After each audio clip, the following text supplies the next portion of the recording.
여러분, 안녕하세요. 오늘 제가 들려드릴 이야기는 제 인생 그 자체입니다. 지금 저는 부산의 한 낡은 창고 앞에 서 있습니다. 빗소리가 철판 지붕을 두드리는 소리가 귀를 때립니다. 손에는 녹슨 열쇠 하나. 이 열쇠가 열 금고 안에는 아버지가 남긴 유산이 있습니다. 하지만 그게 전부가 아닙니다. 그 안에는 우리 가족을 파멸로 몰고 간 비밀도 함께 잠들어 있죠. 저는 올해 52입니다. 돌이켜보면 제 인생의 절반은 차별 속에서, 나머지 절반은 진실을 찾는 데 보냈습니다. 누군가는 제게 물을 겁니다. 왜 그렇게까지 했느냐고. 그냥 포기하고 편하게 살 수도 있었을 텐데. 하지만 여러분, 사람이란 게 그렇습니다. 평생 억눌리고 무시당하며 살면 언젠가는 폭발하게 되어 있어요. 제가 바로 그랬습니다. 오늘은 제 이야기를 들려드리려 합니다. 어쩌면 불편한 이야기일 수도 있습니다. 하지만 이건 제가 살아온 삶이고 누군가에게는 위로가 될 수도 있을 거라 믿습니다. 자, 이제 시작하겠습니다.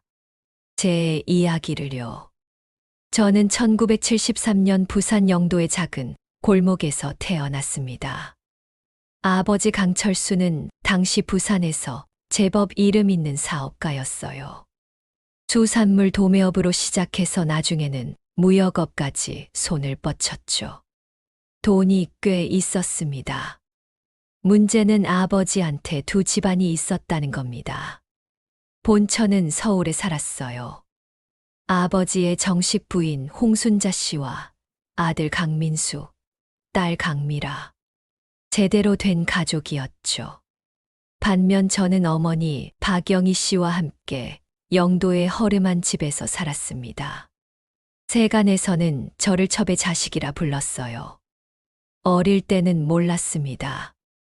아버지가 일주일에 두세 번 집에 오는 게 당연한 줄 알았죠.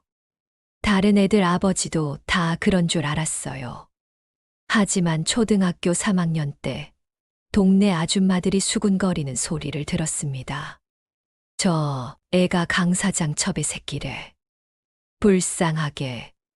그때 처음 알았어요. 제가 남들과 다르다는 걸. 제 출생 자체가 부끄러운 거라는 걸. 어머니한테 물었습니다. 엄마, 첩이 뭐예요? 어머니는 대답하지 못하고 그저 울기만 했어요. 그날 밤, 저는 이불을 뒤집어 쓰고 혼자 울었습니다. 왜 제가 이렇게 태어났는지 이해할 수 없었거든요. 중학교에 들어가서는 상황이 더 심해졌습니다.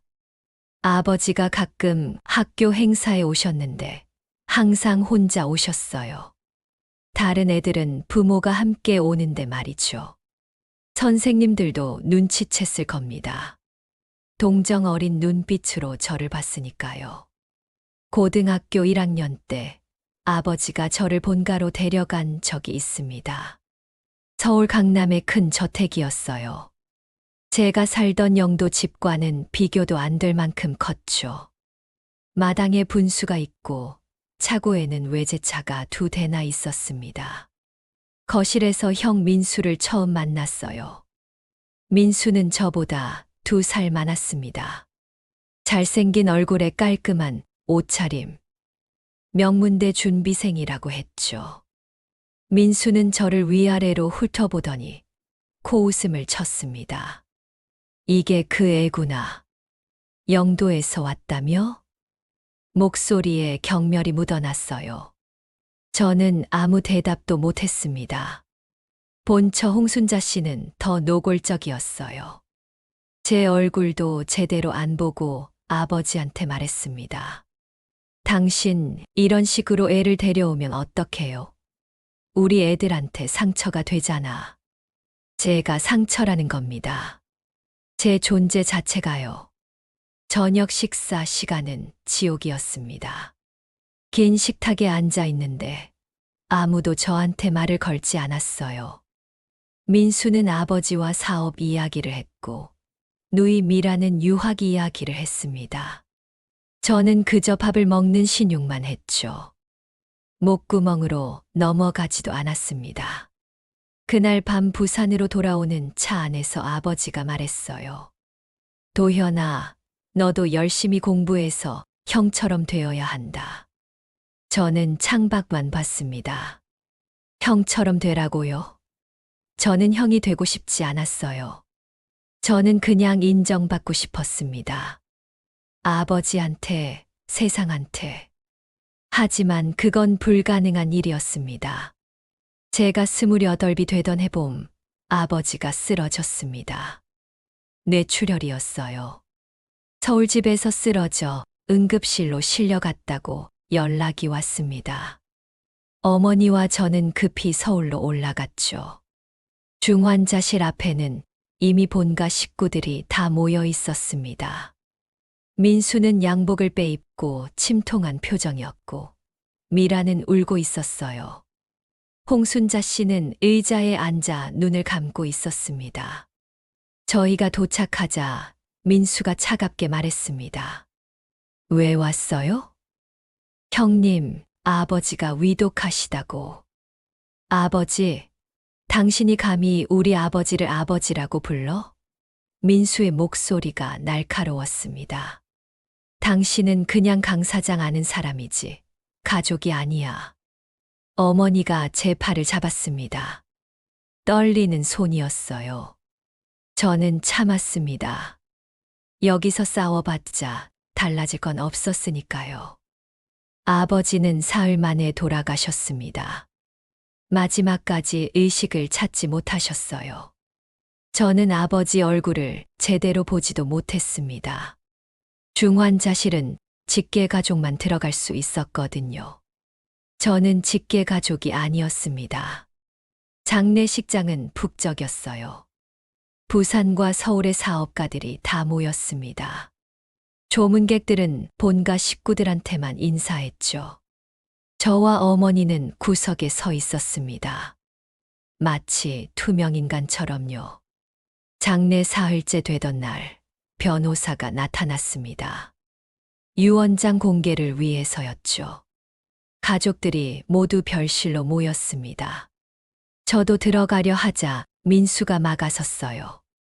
당신은 안 돼. 저도 아버지 아들인데요.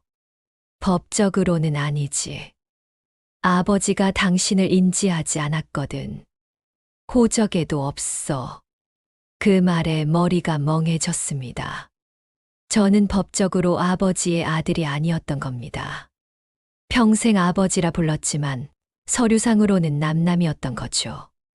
변호사실에서 나온 민수는 만족스러운 표정이었습니다. 아버지가 모든 재산을 어머니와 저, 그리고 미라한테 남기셨대. 당신 몫은 없어. 그럼 저희는요? 뭐가, 당신들한테 줄 게 뭐 있어? 그동안 아버지가 생활비 대줬으면 된 거 아냐? 어머니가 주저앉았습니다. 저는 어머니를 부축하며 장례식장을 나왔어요. 장례식장 밖 벤치에 앉아 하늘을 봤습니다. 봄비가 내리고 있었죠. 그때였습니다. 낯선 노인이 다가왔어요. 60대쯤 돼 보이는 남자였습니다. 얼굴에 깊은 주름이 패여 있었고 눈빛은 날카로웠어요. 강도현 씨 맞습니까? 네, 그런데 누구시죠? 노인은 주머니에서 봉투 하나를 꺼냈습니다. 제 이름은 중요하지 않습니다. 중요한 건 이 안에 있어요. 봉투를 제 손에 쥐어주더니 말했습니다.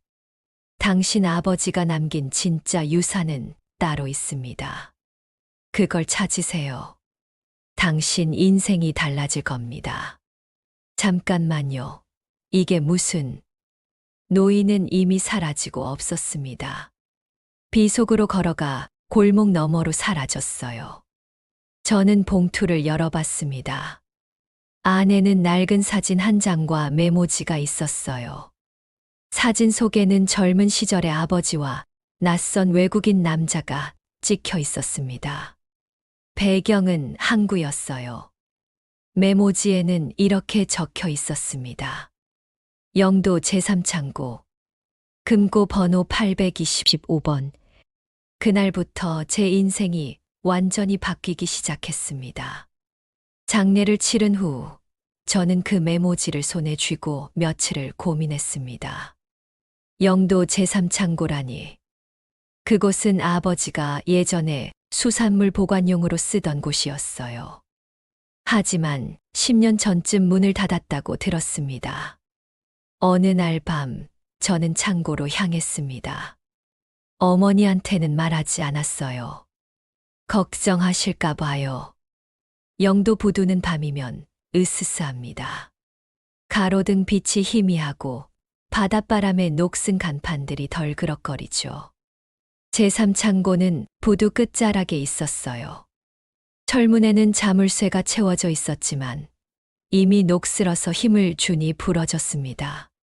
안으로 들어서니 곰팡이 냄새가 코를 찔렀어요. 손전등을 켜고 안을 살폈습니다. 오래된 그물과 낡은 상자들이 쌓여 있었죠. 창고 안쪽으로 들어가니 작은 사무실이 있었습니다. 사무실 벽장을 열자 금고가 보였어요. 오래된 다이얼식 금고였습니다. 손이 떨렸습니다. 메모지에 적힌 번호를 돌렸어요. 85점 찰칵 하는 소리와 함께 금고가 열렸습니다. 안에는 서류 뭉치와 USB, 그리고 두꺼운 봉투가 있었어요. 봉투부터 열어봤습니다. 안에는 현금이 가득했습니다. 10,000원권 다발이 빼곡히 들어있었죠. 대충 세어봐도 몇 천만 원은 되어 보였어요. 하지만 돈보다 제 시선을 끈 건 서류였습니다. 서류를 펼쳐보는 순간 등골이 서늘해졌어요. 계약서였습니다. 영문으로 작성된 무기거래 계약서. 아버지의 서명이 선명하게 박혀 있었습니다. 거래 상대는 동남아시아의 어느 나라였고 품목은 소형 무기와 탄약이었어요. 아버지가 무기 밀매를 했다는 겁니까? 손이 떨려서 서류를 제대로 잡을 수가 없었습니다.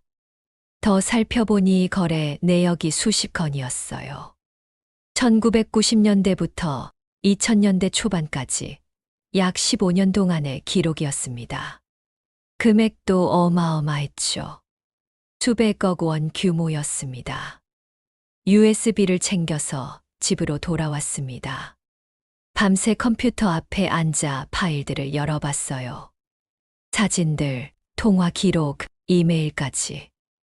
아버지의 범죄 증거가 낱낱이 담겨 있었습니다.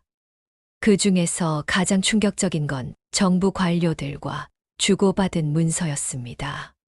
고위급 공무원들이 아버지의 불법 거래를 눈감아줬고 그 대가로 뇌물을 받았다는 내용이었죠.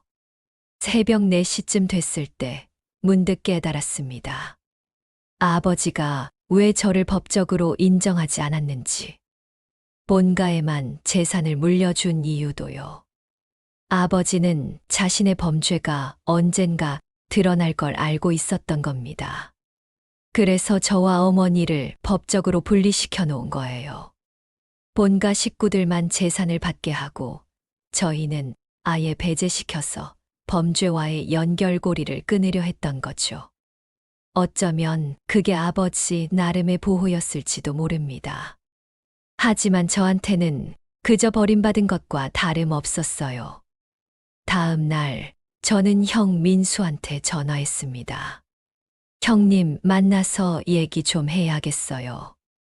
무슨 얘기? 아버지에 대한 얘기요. 형님도 모르는 게 있을 겁니다. 전화기 너머로 민수의 숨소리가 들렸어요. 한참 침묵하더니 말했습니다. 내일 오후 3시 강남 사무실로 와. 저는 전화를 끊고 창밖을 봤습니다.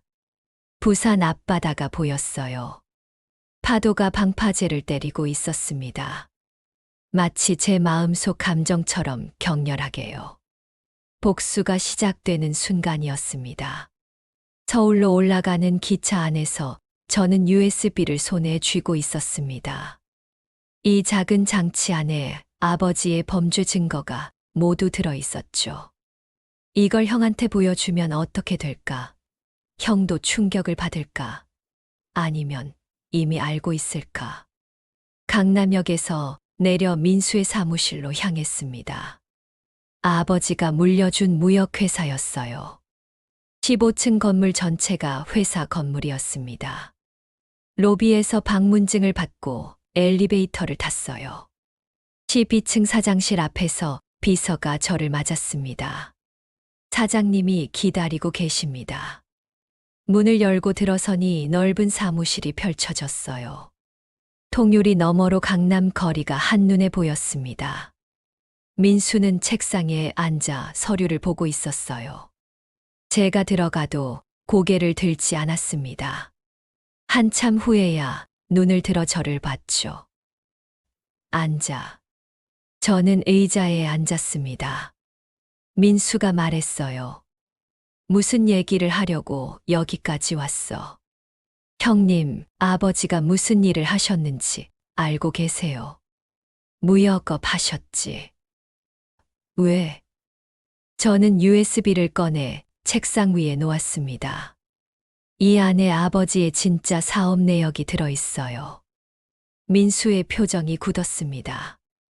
USB를 집어들더니 물었어요. 이게 뭔데? 직접 보세요. 아버지가 지난 15년간 뭘 하셨는지. 민수는 컴퓨터에 USB를 꽂았습니다. 파일을 열어보는 민수의 얼굴이 점점 창백해졌어요. 무기거래 계약서, 뇌물수수 내역, 정부 관료들과의 커넥션. 모든 게 낱낱이 드러났습니다. 한참을 보던 민수가 USB를 뽑았습니다. 그리고 저를 노려봤어요. 이걸 어디서 구했어? 영도 창고에 있었어요. 아버지가 숨겨두신 거죠. 그래서 이걸 가지고 뭘 하려고? 저는 똑바로 민수를 봤습니다. 형님, 저도 아버지 아들이에요. 법적으로는 아니어도 피는 속일 수 없잖아요. 저한테도 유산을 나눠주세요. 민수가 비웃었습니다. 유산, 이걸 가지고 협박하려는 거야? 협박이 아니에요. 정당한 요구예요. 정당해. 민수가 벌떡 일어섰습니다. 너 같은 놈한테 줄 거 하나도 없어. 당장 나가. 형님, 이 자료가 세상에 나가면 어떻게 될까요? 회사는 어떻게 되고, 형님 인생은 어떻게 될까요? 민수의 얼굴이 일그러졌어요. 감히 나를 협박해. 협박이 아니라 제안이에요. 합당한 몫을 주시면 저는 이 자료를 묻어버릴게요. 민수는 책상을 내리쳤습니다. 내가 뭘 안다고 이래? 너는 아무것도 몰라. 아버지가 왜 그런 일을 하셨는지, 얼마나 힘들었는지. 그럼 말씀해 보세요. 형님은 아세요? 민수가 창문 쪽으로 돌아섰습니다. 한참을 침묵하다가 말했어요. 아버지는 선택의 여지가 없었어. 회사가 부도 날 뻔했거든. 1997년 IMF 때. 그때 누가 손을 내밀었는데 그 대가가 저거였어. 그래서 무기 밀매를 하셨다고요? 생존이었어. 가족을 지키기 위해서였다고. 민수가 돌아서며 말했습니다. 너는 몰라. 가장의 무게를. 저도 압니다. 평생 천대받으며 산 사람의 무게도 아시나요? 민수가 코웃음을 쳤습니다. 천대, 내가 아버지가 살아계실 때 내 생활비 다 대주셨잖아. 그것도 모자라? 형님한테는 재산을, 저한테는 생활비를요. 그게 공평하다고 생각하세요. 공평, 인생이 원래 불공평한 거야. 민수가 차갑게 말했습니다. 너는 첩의 자식이야. 그게 내 운명이고 내가 받아들여야 할 현실이야. 그 말을 듣는 순간 제 안에서 뭔가 끊어졌습니다. 참고 참았던 분노가 폭발했어요. 좋습니다. 형님이 그렇게 나오신다면 저도 제 방식대로 하겠습니다. 저는 자리에서 일어났습니다. 민수가 물었어요. 뭘 어떻게 한다는 거야? 이 자료를 언론에 넘기겠습니다. 아버지의 범주에 형님이 물려받은 재산의 출처, 모든 걸 세상에 알리겠어요. 민수의 얼굴이 새하얗게 변했습니다. 너 미쳤어. 미친 게 아니에요. 정신 차린 거죠. 평생 참고 살았는데 이제 그만 참으려고요. 문을 열고 나가려는데 민수가 소리쳤습니다. 강도현, 너 후회할 거야. 내가 가만 안 둬. 저는 돌아보지 않고 나왔습니다. 엘리베이터 안에서 거울에 비친 제 얼굴을 봤어요. 처음으로 제가 강해 보였습니다. 하지만 그때는 몰랐습니다. 민수가 얼마나 무서운 사람인지를요. 부산으로 돌아온 저는 어머니를 찾아갔습니다. 어머니는 영도의 작은 집에서 혼자 사셨어요. 제가 따로 나와 살지만 일주일에 한 번은 꼭 찾아뵙곤 했죠. 문을 열고 들어서니 어머니가 부엌에서 저녁을 준비하고 계셨습니다. 도현아, 왔니? 밥 먹었어. 아직이요. 같이 먹어요. 식탁에 앉아 밥을 먹는데 어머니가 제 얼굴을 유심히 보셨어요. 무슨 일 있니? 얼굴이 안 좋아 보여. 어머니, 물어볼 게 있어요. 뭔데? 저는 숨을 깊이 들이쉬고 물었습니다. 아버지가 무슨 일 하셨는지 알고 계셨어요? 어머니의 손이 멈췄습니다. 수저를 내려놓으시더니 한참을 말이 없으셨어요. 어머니? 알았어. 어머니의 목소리가 떨렸습니다. 다 알고 있었어. 제 심장이 쿵 떨어지는 것 같았습니다. 어떻게 알고 계셨어요? 철수 씨가. 내 아버지가 가끔 말했어. 술 마시면 괴로워하면서 말했지. 자기가 나쁜 짓을 하고 있다고, 하지만 어쩔 수 없다고. 그런데 왜 아무 말씀 안 하셨어요? 어머니가 눈물을 닦으셨습니다. 말한들 뭐가 달라지겠니? 나는 첩이야. 첩이 무슨 권리로 남자한테 이래라 저래라 하겠어. 어머니, 나는 그냥 내가 건강하게 자라기만 바랐어. 철수 씨가 무슨 일을 하든 그건 중요하지 않았어. 내가 무사하기만 하면 됐어. 저는 어머니를 안았습니다. 어머니의 어깨가 너무 작았어요. 평생 혼자 짊어지고 살아오신 무게가 느껴졌습니다. 어머니, 하나만 더 물어볼게요. 제 친어머니는 누구예요? 어머니가 제 품에서 떨어져 나갔습니다. 놀란 얼굴로 저를 봤어요. 그걸 어떻게 알았니? 아버지 유품 정리하다가 서류를 봤어요. 제 출생신고서에 어머니 이름이 다르게 적혀 있었어요. 어머니는 한참을 주저하다가 입을 열었습니다. 내 친어머니는 베트남 사람이었어. 이름은 응우옌 티란이라고 했지. 베트남요? 그래. 철수 씨가 베트남 사업할 때 만난 사람이야. 현지에서 통역 일을 했대. 둘이 사랑에 빠졌고 너를 임신했어. 제 머릿속이 복잡해졌습니다. 저한테 베트남 피가 흐르고 있다는 겁니까? 그런데 너를 낳고 얼마 안 가서 죽었어. 교통사고였대. 철수 씨가 너를 데리고 한국으로 왔고 나한테 부탁했지. 내 엄마가 돼달라고. 그래서 어머니가 저를 키우신 거예요. 나도 철수 씨를 사랑했으니까. 그리고 너를 처음 봤을 때 얼마나 예뻤는지 몰라.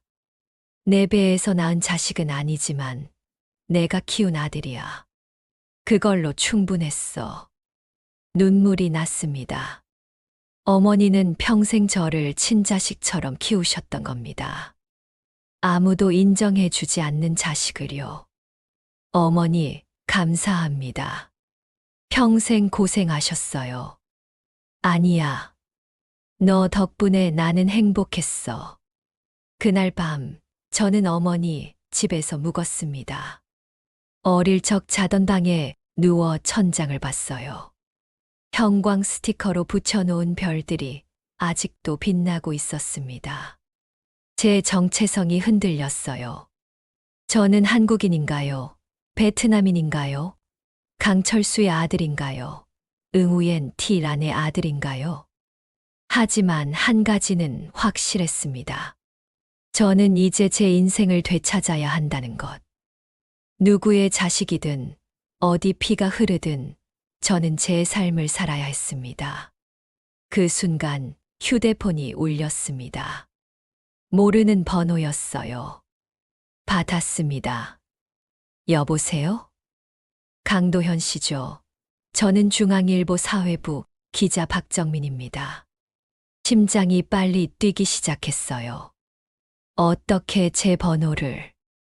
강민수 씨 측에서 연락이 왔습니다. 당신이 허위 자료로 강민수 씨를 협박하고 있다고요. 인터뷰 가능하신가요?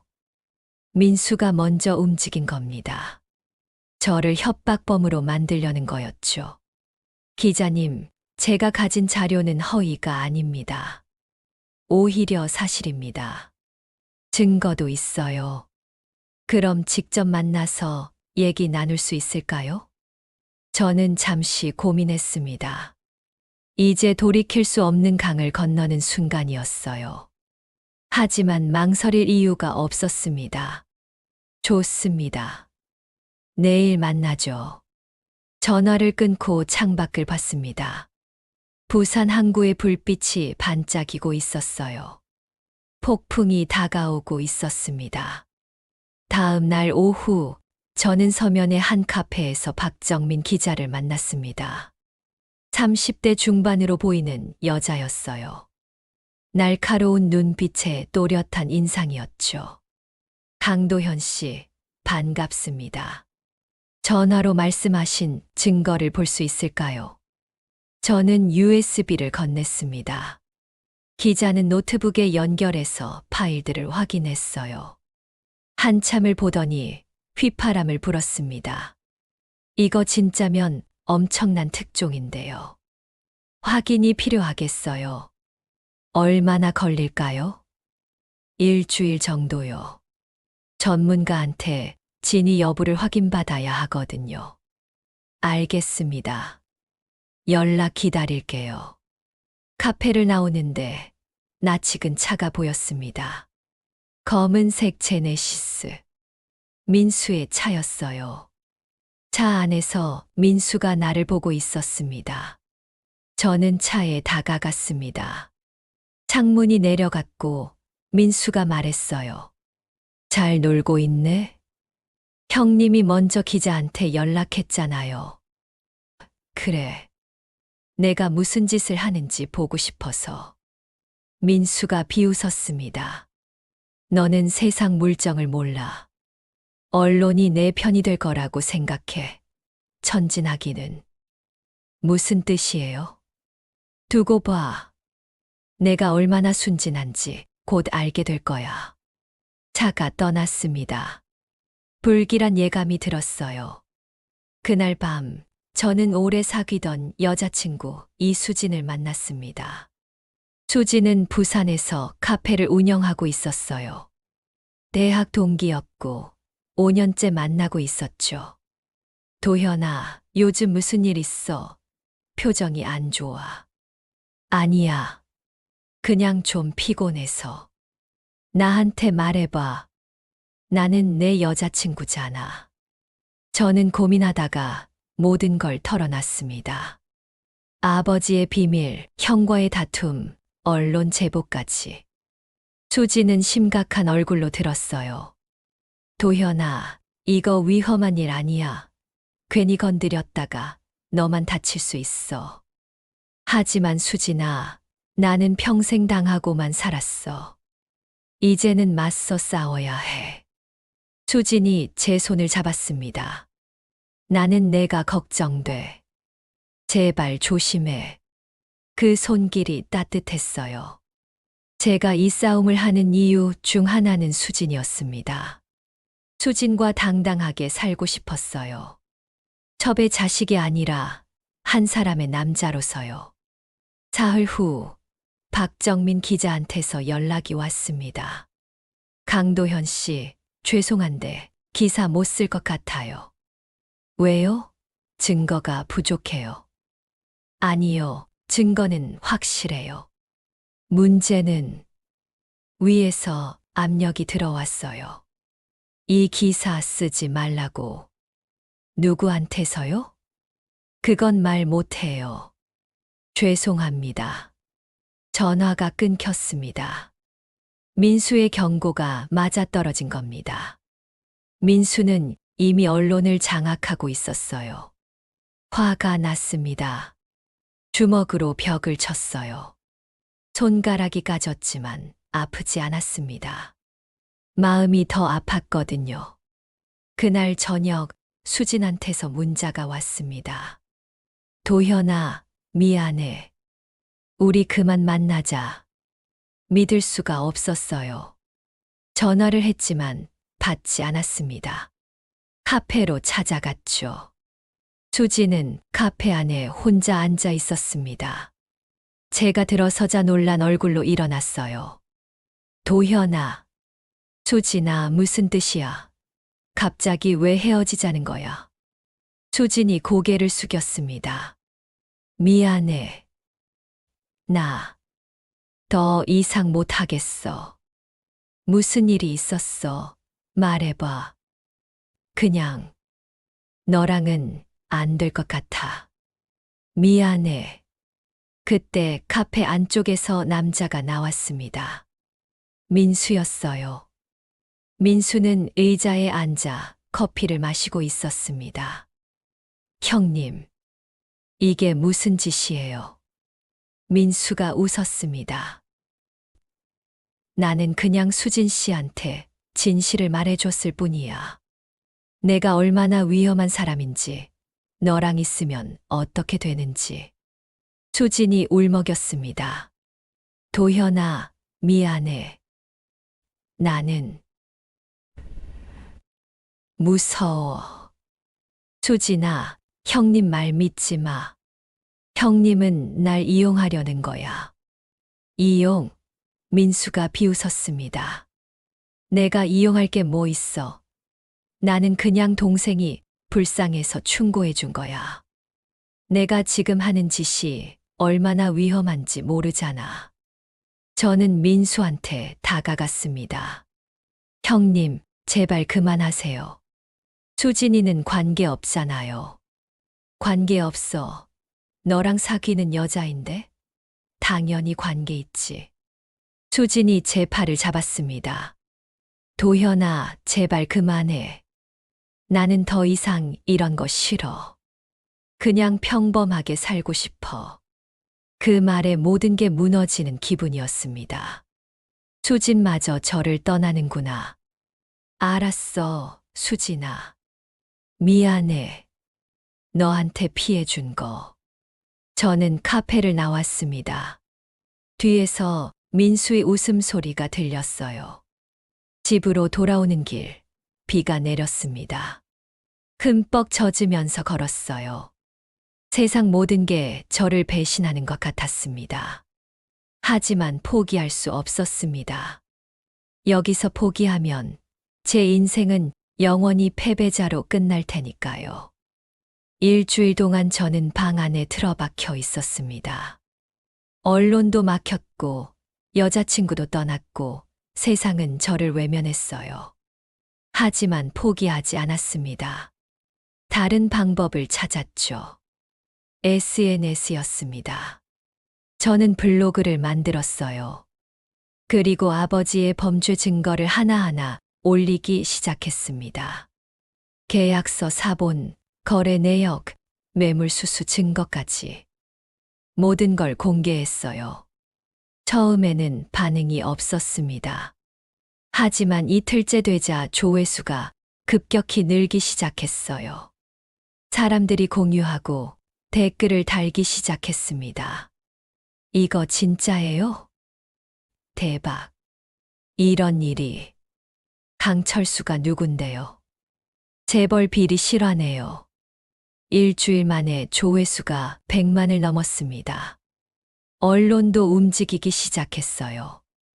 이번에는 작은 인터넷 언론사들이었습니다. 그들은 압력에 굴하지 않았죠. 기사가 쏟아지기 시작했습니다.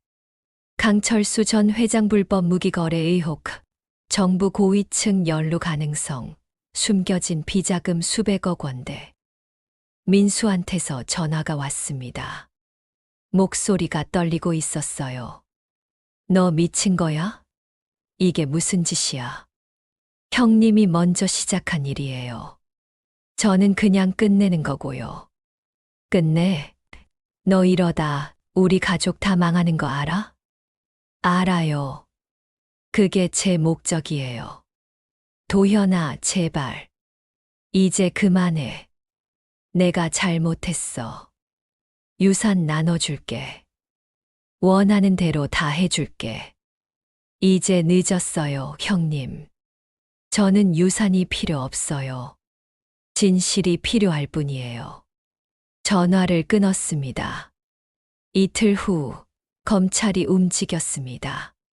강철수 전 회장 사건 수사에 착수한다는 발표가 나왔어요.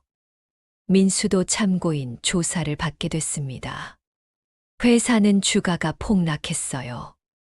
거래처들이 계약을 끊었고 직원들이 사표를 냈습니다.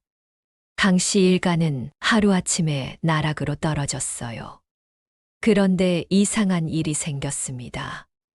누군가 저를 미행하기 시작한 겁니다.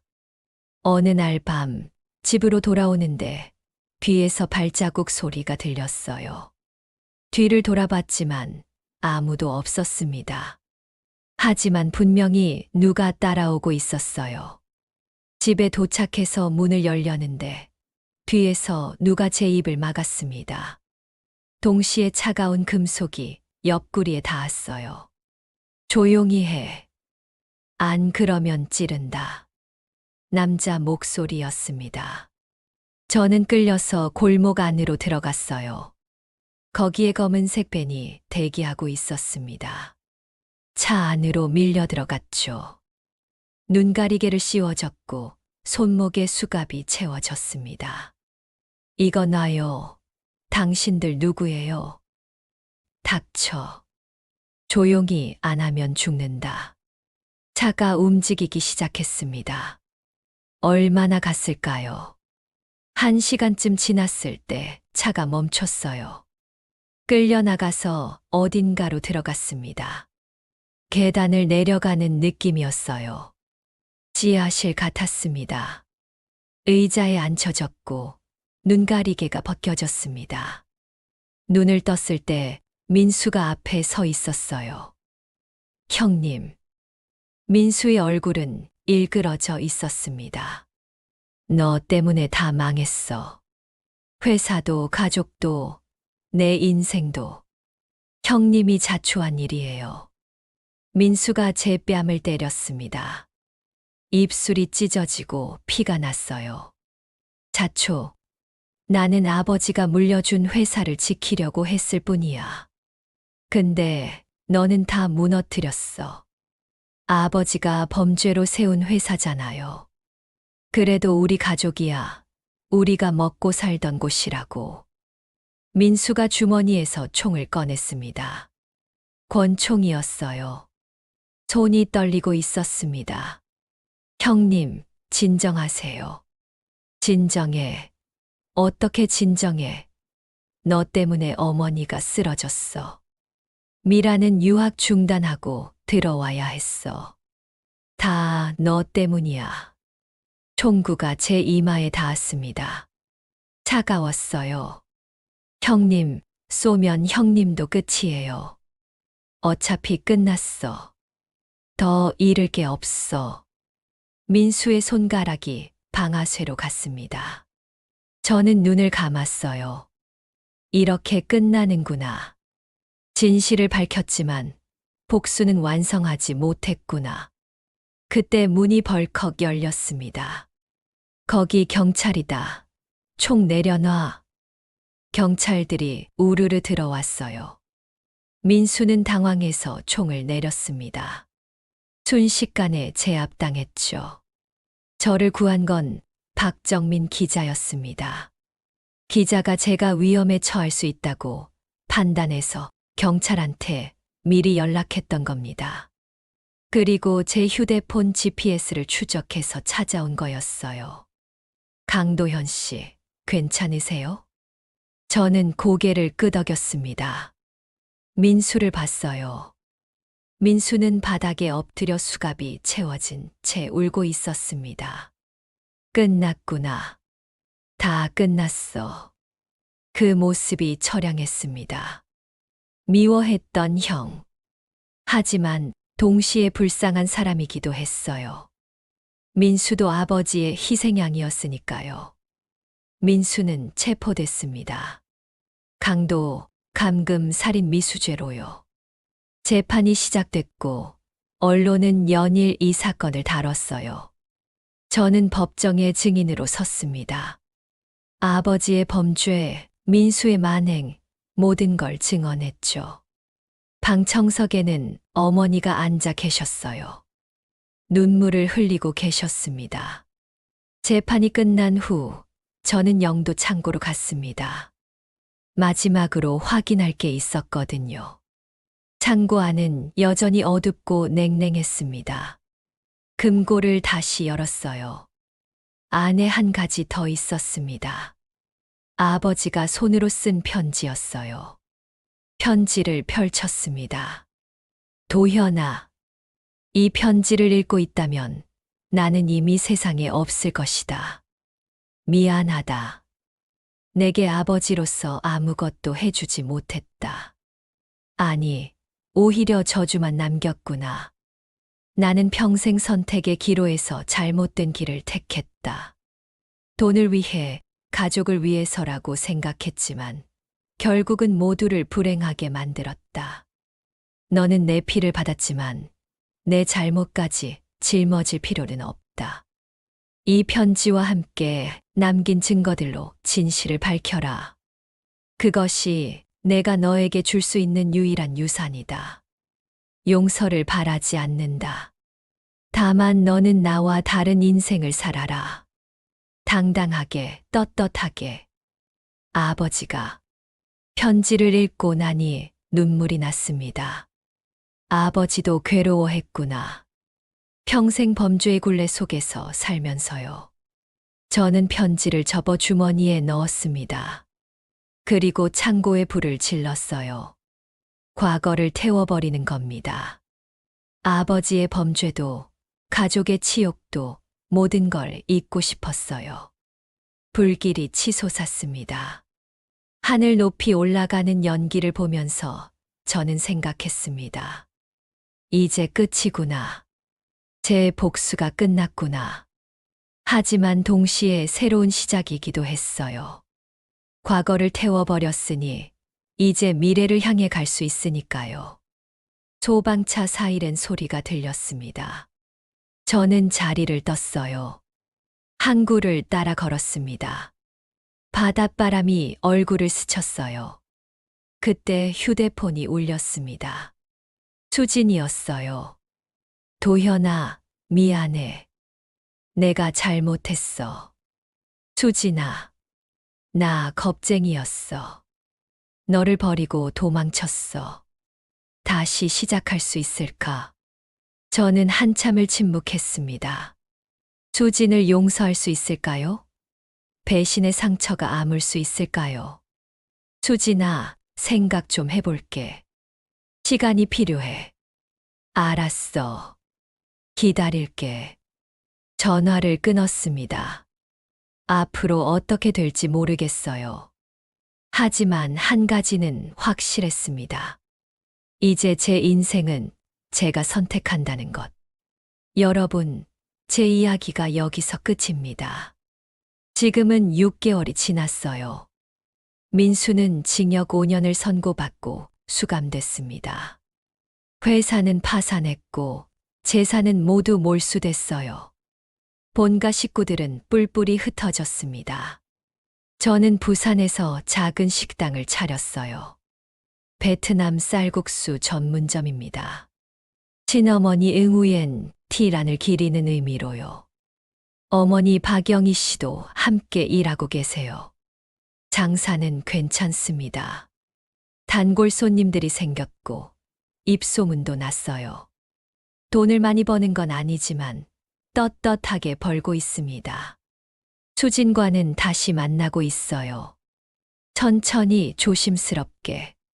한 번 깨진 믿음을 회복하는 건 쉽지 않지만 노력하고 있습니다. 며칠 전에는 민수를 면회 갔었어요. 민수는 많이 야위어 있었습니다. 죄수복을 입은 모습이 초라했죠. 도현아, 미안해. 형이 잘못했어. 저도 미안해요, 형님. 이렇게까지 될 줄 몰랐어요. 아니야. 나는 벌 받아야 해. 내가 한 짓들을 생각하면. 우리는 한참을 말없이 마주 봤습니다. 증오로 시작된 관계였지만 이제는 연민만 남았어요. 형님 출소하시면 저희 식당으로 오세요. 밥 한 끼 같이 먹어요. 민수가 고개를 끄덕였습니다. 눈가가 붉어졌어요. 어제는 아버지 산소에 다녀왔습니다. 처음으로 혼자 찾아갔어요. 묘비 앞에 술 한 잔 부어드리고 말했습니다. 아버지, 저는 이제 괜찮아요. 아버지를 원망하지 않아요. 아버지도 피해자였으니까요. 이제 편히 쉬세요. 바람이 불었습니다. 아버지의 대답처럼 느껴졌어요. 여러분, 제가 이긴 이야기를 들려드린 이유는 이겁니다. 인생은 불공평합니다. 어떤 사람은 태어날 때부터 많은 걸 가지고 어떤 사람은 아무것도 없이 태어나죠. 저는 후자였어요. 하지만 포기하지 않았습니다. 싸웠어요. 때로는 잘못된 방법으로, 때로는 너무 과격하게. 많은 사람을 다치게 했고, 저 자신도 상처투성이가 됐습니다. 그래도 후회하지 않아요. 제 인생을 되찾았으니까요. 혹시 지금 이 이야기를 듣고 계시는 분 중에 비슷한 처지에 계신 분이 있다면 말씀드리고 싶어요. 포기하지 마세요. 당신도 싸울 자격이 있어요.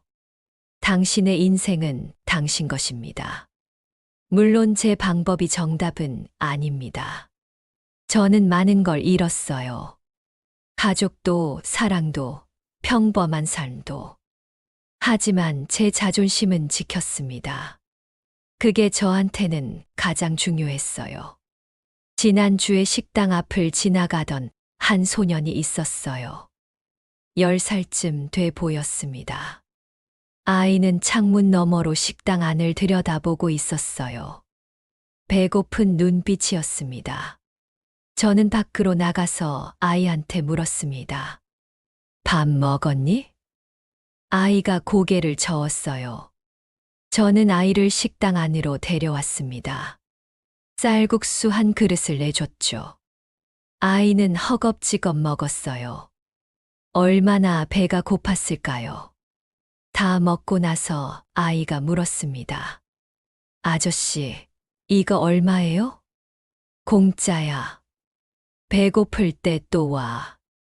아이의 눈이 반짝였습니다. 진짜요? 그래. 진짜. 아이가 가고 난 후 어머니가 말씀하셨어요. 도현아, 너 참 착하게 컸구나. 착한 게 아니에요, 어머니. 저도 저랬으니까요. 배고프고 외롭고 무시당하던 시절이 있었잖아요. 그래도 그런 경험이 너를 더 강하게 만들었어. 맞는 말씀이에요. 고통은 저를 부서뜨리지 않았습니다. 오히려 단단하게 만들었죠. 오늘도 저는 식당 문을 엽니다. 손님들을 맞이하고 쌀국수를 끓이고 어머니와 함께 웃으며 일합니다. 평범하지만 소중한 일상입니다. 가끔 창밖을 보면 부산 항구가 보여요. 배들이 들어오고 나가고 갈매기들이 날아다닙니다.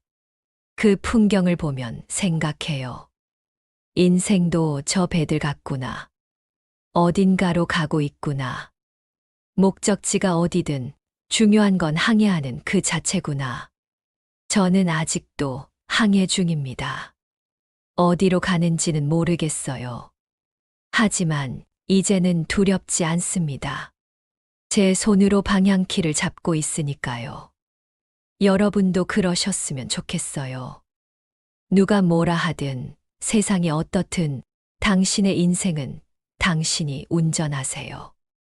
때로는 폭풍을 만나고 좌초할 수도 있겠죠. 하지만 포기만 하지 않으면 됩니다. 일주일 전 우편함에 편지 하나가 와 있었어요. 발신이 넘는 편지였습니다. 열어보니 짧은 메모가 들어 있었어요.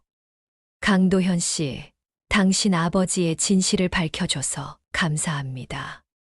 저는 아버지의 범죄로 가족을 잃은 사람입니다. 15년간 원망하며 살았죠. 하지만 이제 진실을 알게 됐어요. 당신 덕분에 마음의 짐을 조금 내려놓을 수 있었습니다. 용기 내줘서 고맙습니다. 그 편지를 읽으며 울었습니다. 제 싸움이 헛되지 않았구나. 누군가한테는 의미가 있었구나. 복수는 달콤하지 않았어요. 오히려 씁쓸했습니다. 하지만 진실은 달랐어요. 진실을 밝히는 건 후회 없는 일이었습니다. 어젯밤 바닷가를 걸었어요. 파도 소리를 들으며 생각했습니다. 제가 만약 다시 태어난다면 같은 선택을 할까? 아마 그럴 거예요. 다시 태어나도 싸울 겁니다.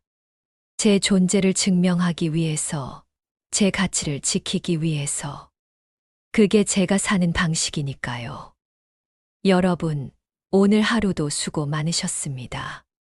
각자의 자리에서 각자의 싸움을 하고 계시겠죠. 힘내세요. 당신은 혼자가 아닙니다. 식당에 오시면 쌀국수 한 그릇 대접하겠습니다. 부산 영도 청학동 골목 안쪽에 있는 란의 집이라는 식당이에요. 찾아오세요.